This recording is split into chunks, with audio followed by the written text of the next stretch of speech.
여러분 안녕하십니까? 오늘 33번째 강좌네요. 여러분들께 그동안에 선종까지를 포함해서 중국 불교의 핵심적인 여러 불교 종파에 대해서 말씀을 드렸었습니다.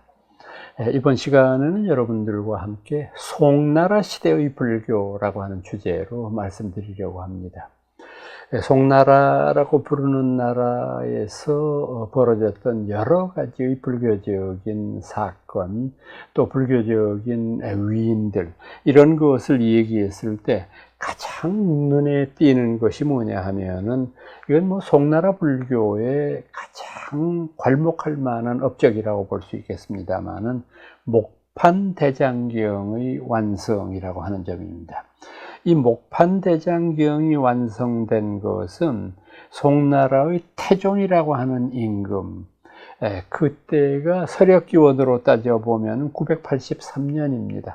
우리나라로 보면 신라의 아주 말기, 고려의 초기 이런 때에 해당됩니다만, 이때 목판대장경을 완성시켰는데, 사실 이 대장경이라고 부르는 것은 여러분들 다 알고 계시지만은 그래도 복습을 겸해서 다시 한번 말씀을 드리겠습니다. 이 대장경이라고 하는 것은 흔히 우리가 삼장 이렇게 얘기하지 않습니까?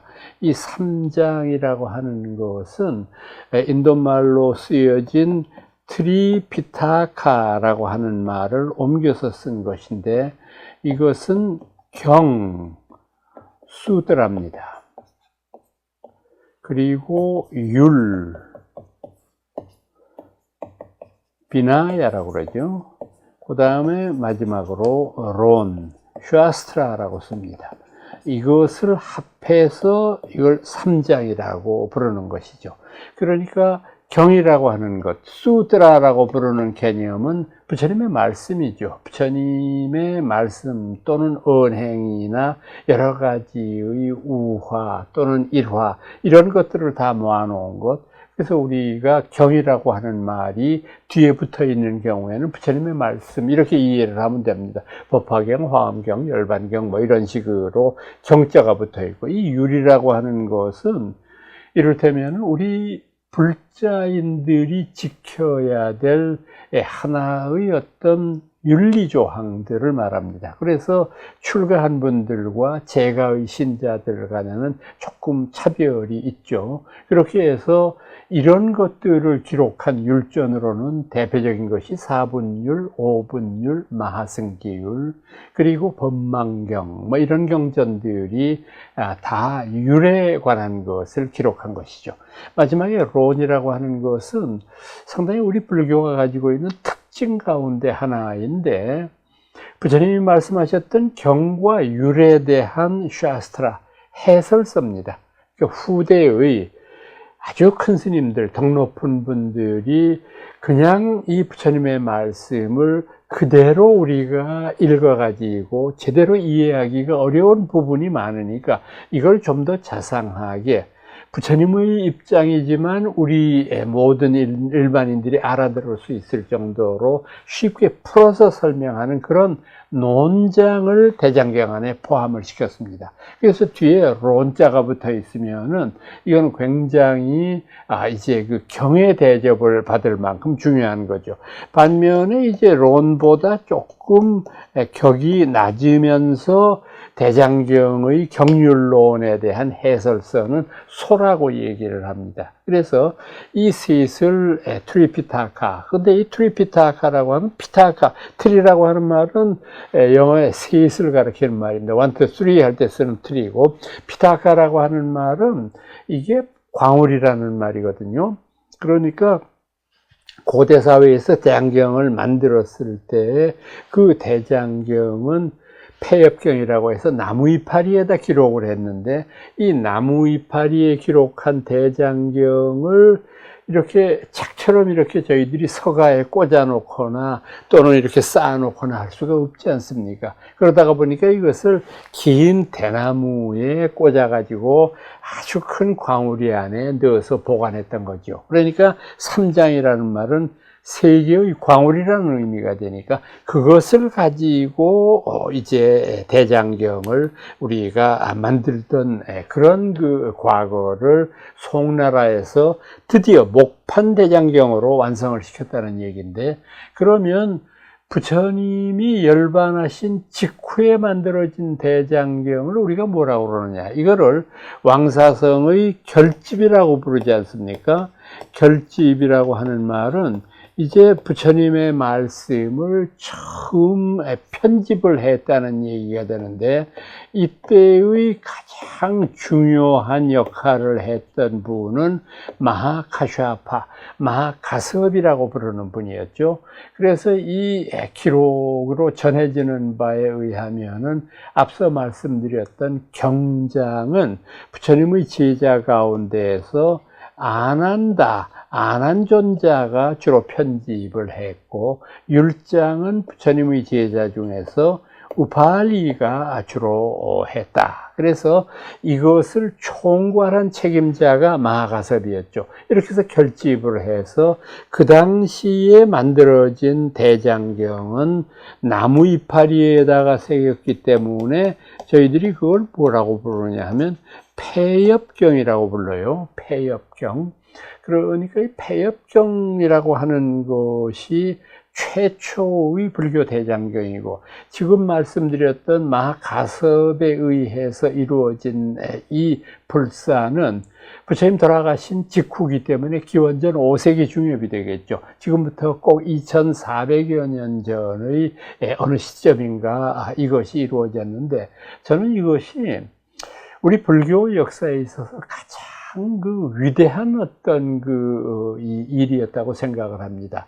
왜냐하면은 부처님의 가르침을 기록하는 일의 중요성을 많은 사람들은 망각하고 있고, 특히 제가 강의 중에 말씀을 드렸습니다만, 인도라고 하는 나라의 전통은 위대한 성인의 가르침은 기억력에 의존해서 입과 입으로, 말과 말로 전해지는 것이 그 신성스러운 힘이 없어지지 않는다고 생각을 했고, 글자로 만든다고 했을 경우에는 그 신성스러운 힘이 사라진다고 하는 그런 믿음을 가지고 있었기 때문에, 아무리 위대한 성인의 가르침일지라도 말로서 전해오는데, 그 당시 불교가 이 대장경을 편집하겠다라고 생각을 했을 때 얼마나 많은 외도들이 비난을 했겠습니까? 자신들 교조의 가르침을 글로 표현을 한다니, 이거는 굉장히 잘못된 일이다. 그러나 몇천 년 지나고 난 다음에 생각을 해 보십시오. 만약에 그때 마하가섭의 결단이 없었다면 우리의 대장경이 존재할 수도 없었을 거고, 그렇다고 했을 경우에 과연 불교의 모습이 있을 수 있었을 것인가, 이렇게 생각하지 않을 수 없지 않습니까? 그 폐엽경은 몇백 년을 지속하고 난 다음에 문제점이 발견이 됐어요. 나무 이파리에다가 새기다가 보니까 오랜 세월이 지나고 난 다음에는 습기가 다 말라버리게 되니까 이 나무 이파리가 바스러져 버리잖아요. 그러니까 이거는 도저히 연구 보존이 안 되는 거예요. 그래서 중국의 여러 사상가들이 고민을 했습니다. 어떻게 하면 이 고귀한 부처님 말씀을 더 좀 오래 보존할 수 있을까? 그 다음에 중국 사람들이 생각해낸 것이 바로 석경이라고 하는 겁니다. 돌에다가 새기는 거죠. 돌에다가 새기는 것은 이거는 반영구적이죠. 거의 물론 새기는 데는 힘들고 이런 점이 있겠지만은 반영구적으로 부처의 말씀을 보존할 수 있으니까. 그런데 앞서 말씀드렸던 대로 이 석경의 치명적인 결점이라고 하는 것은 뭐냐 하면 움직일 수가 없잖아요. 이 거대한 암벽에다가 만약에 부처님 말씀을 새겼다고 가정을 하십시다. 그럼 이걸 어떻게 옮기느냐고. 그 자리에 그냥 서 있을 수밖에 없는 거니까. 그리고 너무 새기는 일이 어렵고요. 이 석경은 우리나라에도 도입이 되어 가지고 여러분들 다 잘 아시고 가보셨는지 모르겠습니다만은 화엄사라고 하는 절의 본전이 각황전이거든요. 그 각황전의 외벽에 둘러서 있었던 돌담, 거기에 화엄경 60권본을 새겼습니다. 그 글씨를 쓴 사람은 신라의 명필인 김생이라고 하는 사람이고요. 그 돌은 경주 남산에서 바로 수입했던 남석이라고 하는 돌이었습니다. 그래서 그 돌에다가 한자 한자 화엄경 60권을 다 새겼는데, 이것이 임진왜란 때에 왜군의 침입으로 말미암아 다 파괴가 돼버렸어요. 저희들이 이 1960년대 초반으로 기억을 합니다만은 동국대학 발굴단에서 이 화엄사의 화엄석경을 발굴하기 위한 조사단을 파견한 적이 있었거든요. 그래서 그 일대에 특히 뭐 땅속에 파묻혀 있는 것들도 많고, 그래서 전부 다 그 일대를 파고 발굴을 하고, 또는 흩어져 있는 것들을 다 모아가지고 화엄석경의 파편들을 수집을 했는데, 그 당시의 기록을 보면은 가득 실은 소구루마로 20대를 건졌다고 그랬으니까 참 엄청난 양을 건진 게 되겠죠. 그래서 이제 그 중에 일부는 지금 현재 동국대학교 박물관에 전시가 되고 있습니다. 그 직접 그 모습을 가까이서 이렇게 화엄석경의 모습을 보면은 이제 깨진 것 중에서 아주 많은 것은 한 파편 속에 8자 정도 새겨진 것도 있고, 아주 작은 것도 한두 자 정도는 다 새겨져 있고, 그래서 참 가치가 있는 그런 일들이라고 생각을 합니다만은, 정말 우리가 그 화엄석경이 이 왜적들의 침입으로 무너지게 되고 방화를 당한 것은 참 안타까운 일이 아닐 수 없습니다. 그래서 그 다음에 이 사람들이 생각해낸 것이 바로 목판본입니다. 이 목판본은 부처님의 가르침을 나무판 위에다가 새기고, 그 새긴 목판을 위에다가 오칠을 하고, 그 오칠을 한 것에다가 한장지를 얹어서 그 다음에 먹칠을 하게 되면은 뭐 얼마든지 몇백 권, 몇천 권을 저희가 탁본을 해서 내도 원본이 손상될 일은 전혀 없지 않습니까?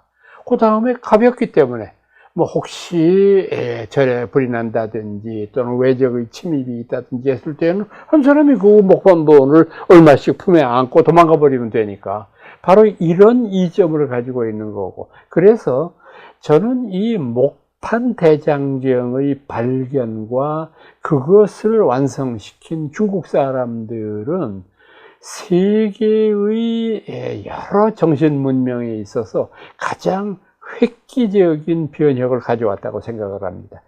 우리가 흔히 이야기하는 발달된 인쇄술 이전에 고대 사회에서 볼 수 있는 최고의 발명품이 바로 이것 아닙니까? 그 목판 대장경을 완성을 시켰다고 하는 점입니다.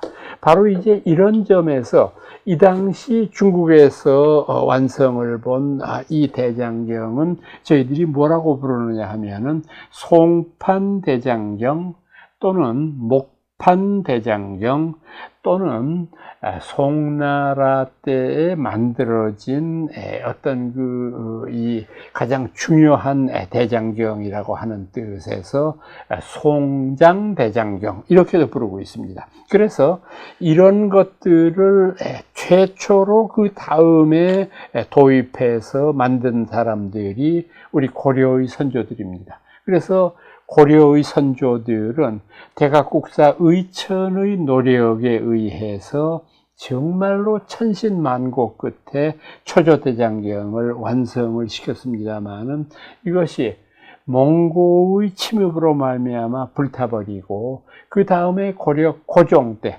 강화로 정부가 파천해 있는 그곳에서 다시 각고의 노력 끝에 만 16년 걸렸다고 합니다. 이것을 여러분들이 단순한 어떤 목판 대장경을 만들었다라고 하는 그런 것보다도 한번 그 만들어진 과정에 대한 걸 여러분들이 한번 생각해 보시기 바랍니다. 우리 전 국토가 몽고군에게 유린된 상황입니다. 겨우 임금하고 몇몇 신하 그리고 백성들 몇몇이서 목숨을 유지해서 강화도에 살고 있습니다. 그분들이 부처님의 힘에 의해서 저 외적들을 몰아내야 되겠다고 하는 갸륵한 신심으로 만들어낸 결정체입니다. 그래서 그 당시에 이걸 만드는 일이 얼마나 어렵겠나 하는 걸 한번 생각해 보시기 바랍니다. 우선 강화도라고 하는 섬에서 목재를 구하기가 쉽지 않습니다. 나무를 육지에서 구해와야 되는데 육지는 몽고군에게 점령당해 있는 상황이기 때문에 나무를 잘라서 그거를 운반했을 때 걸리지 않고 제대로 올 수는 없지 않겠습니까?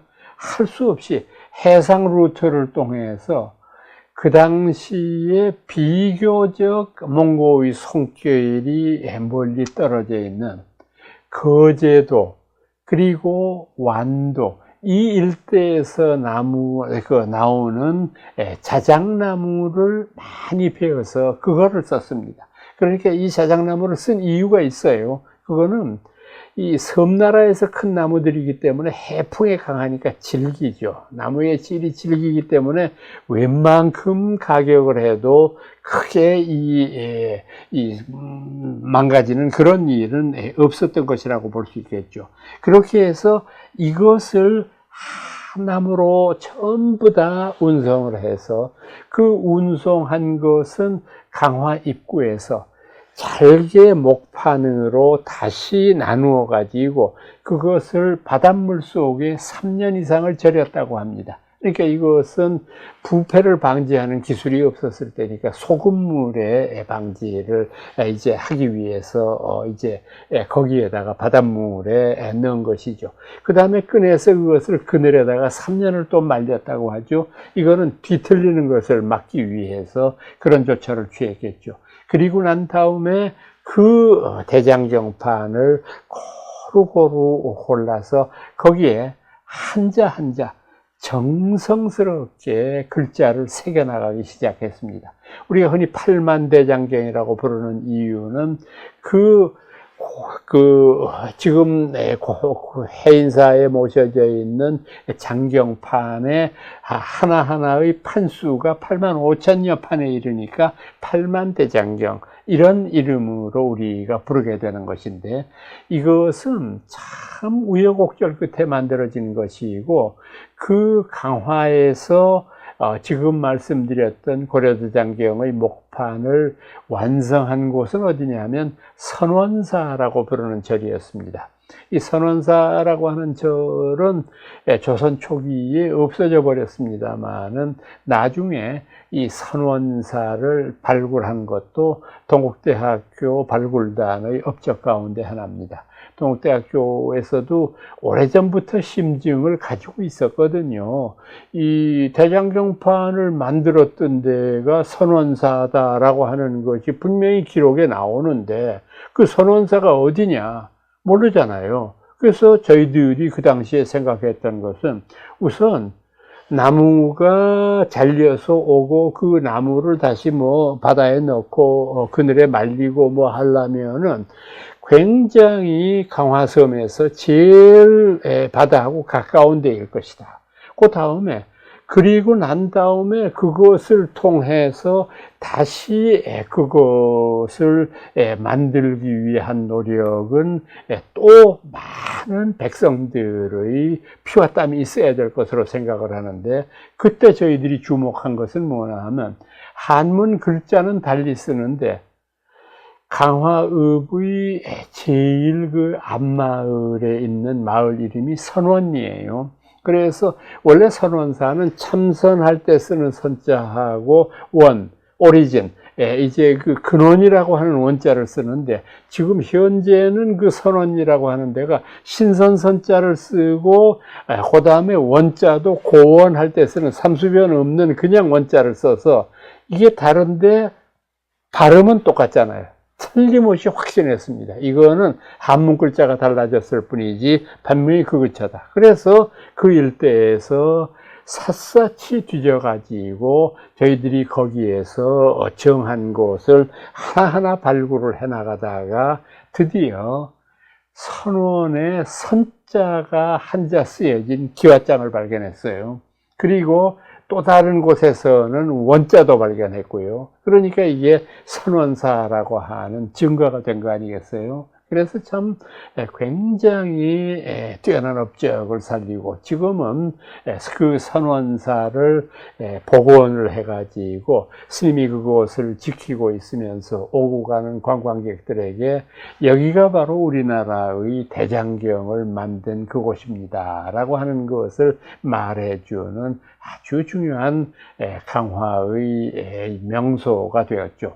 그렇게 되었던 것을 조선에 들어서서 아무래도 대장경판을 그곳에서 완성시키기는 했지만은 그 바다에 해풍이 심하게 몰아치는 곳이기 때문에 그 목판이 손상될 것을 우려해서 조선 태조 이성계가 특명을 내려가지고 그곳에 있는 선원사에 있는 대장경판을 육지로 모셔오도록 했습니다. 그래서 우리나라에서 가장 뛰어난 그 풍수로 봤을 때 제일 뛰어난 곳이 어딘가, 그래서 3군데 정도를 지정을 했었어요. 그래가지고 그 가운데에서도 가야산 해인사가 가장 낫다고 판단해서 그곳에다가 모시게 되었던 겁니다. 그래서 지금 여러분들도 참배하실 때마다 보게 되는 장경각이라고 부르는 그 아름다운 건물 속에 8만대장경이 모셔져 있지 않습니까?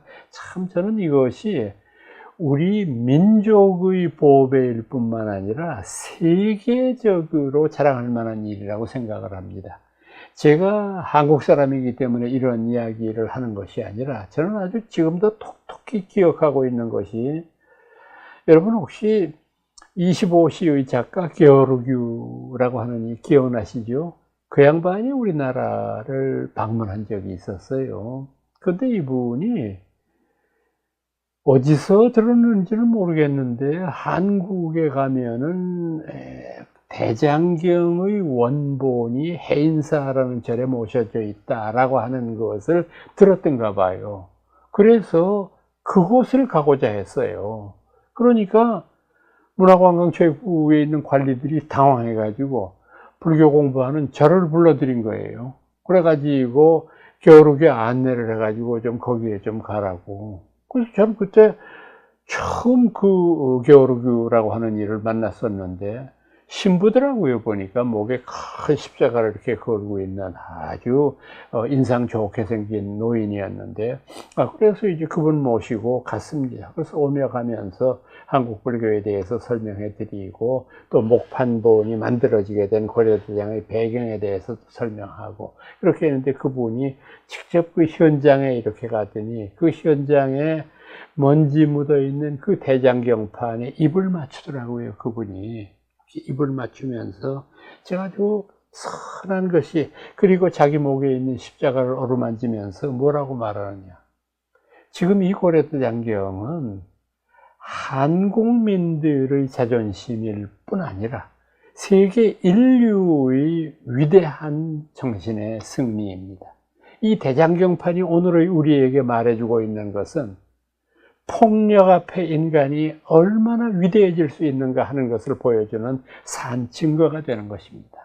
그러면서 그 신부님이 합장하고 그 해인사 법당에서 삼배를 올리는 모습을 저는 잊을 수가 없어요. 참 정말 그 기독교인이면서도 얼마나 불교에 대한 존경과 또 불교에 대한 존경뿐만 아니라 위대한 정신의 승리를 예찬하는가 싶어서 저는 그분을 참 존경하기도 하지만, 그분 소설을 워낙 좋아하니까 그렇기는 하지만은 참 그때 많은 것을 느꼈었습니다.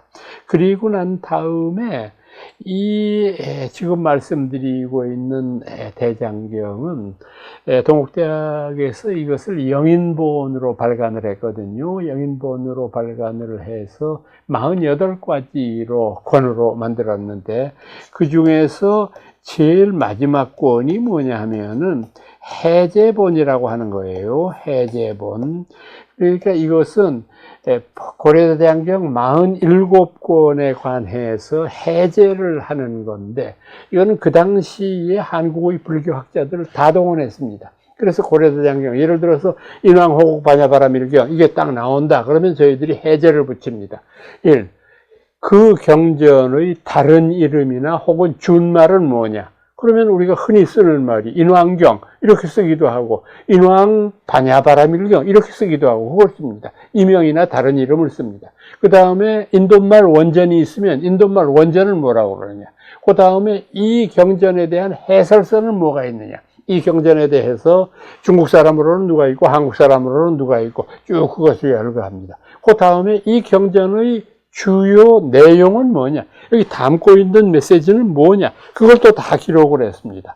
그리고 이것과 비슷한 경전, 이 경전의 영향을 받아서 새로 편집된 경전으로는 뭐가 있을까, 이런 것까지를 써서 참 지금 생각해도 저도 그때 젊었을 때니까 해냈지, 참 요즘 같은 이런 상황에서 정말 그걸 해낼 수 있었을까 하는 생각이 들 정도로 참 저희들이 이제 당시 그 총장의 지시로 개교 이제 그 90주년까지 반드시 이것을 맞추어서 내라고 그래가지고 그걸 만들어내고 난 다음에, 다 만들어내고 난 다음에는 또 그것을 이제 당시 이성근 총장이셨는데 그분이 청와대에다가 기증을 했어요. 제가 가서 한번 보고 싶네요. 근데 뭐 제가 청와대 갈 능력이 없으니까 뭐 가서 못 봤는데, 고려대장경 이 48권째의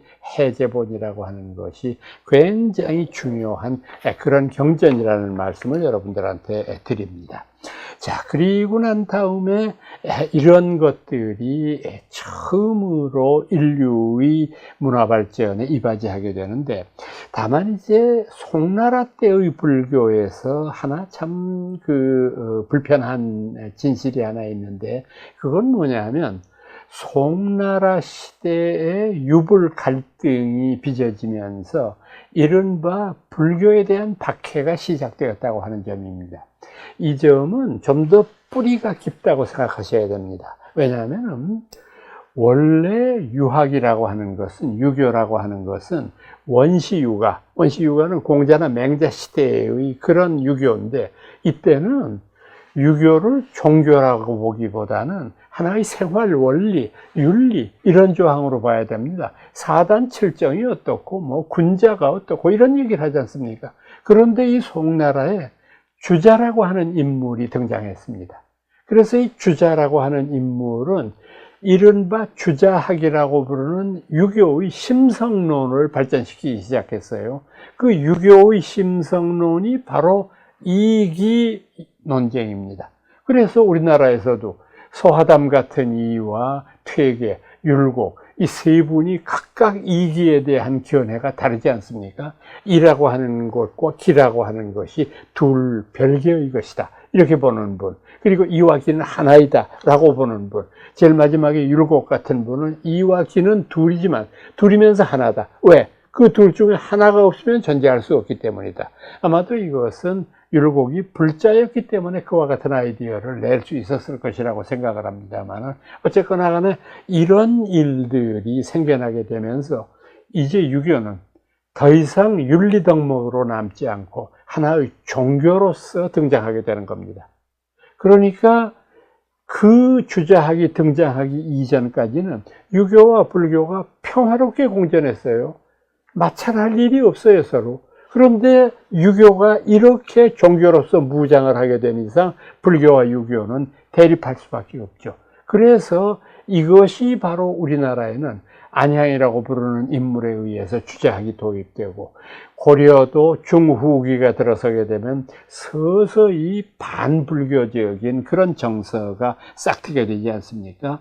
이런 속에서 심성과 존재의 문제를 따지는 주자학이 가장 보편적인 유교 사상으로 등장하게 됨으로 말미암아 송나라의 배불의 사상이 싹트게 된다는 겁니다. 이 시대의 불교계의 움직임 중에서는 가장 중요한 것이 지난 시간에도 잠깐 말씀드렸던 남종선의 법이 굉장히 유행하고 있었다고 하는 점입니다. 제가 평산철임 같은 인물을 예로 들었습니다만은 그 이외에도 많은 남종선의 선사들이 선종을 펼치는 일에 노력을 했고, 그 결과 송나라 초기의 불교를 대표하는 것도 역시 화엄종과 그리고 선종이라고 말할 정도로 굉장히 중요한 그런 입장을 보여지고 있다고 하는 점입니다. 아마도 이와 같은 여러 가지 형태의 다양한 송나라 불교의 모습이라고 하는 것은 비록 당나라 시대에 누려왔던 것과 같은 그 불교의 전성기를 송나라가 계승하지는 못했습니다. 그렇다고 하더라도 우리나라와 같은 그런 철저한 배불과 척불, 억불로 일관하지는 않았습니다. 송나라는 불교를 민족 종교로서 예우해 왔었기 때문에 우리나라와 같은 그런 아주 처절한 불교 박해의 순환의 시대에는 없었다고 보아도 무방할 것입니다. 오늘은 여러분들께 송나라의 불교라고 하는 주제로 말씀드렸습니다.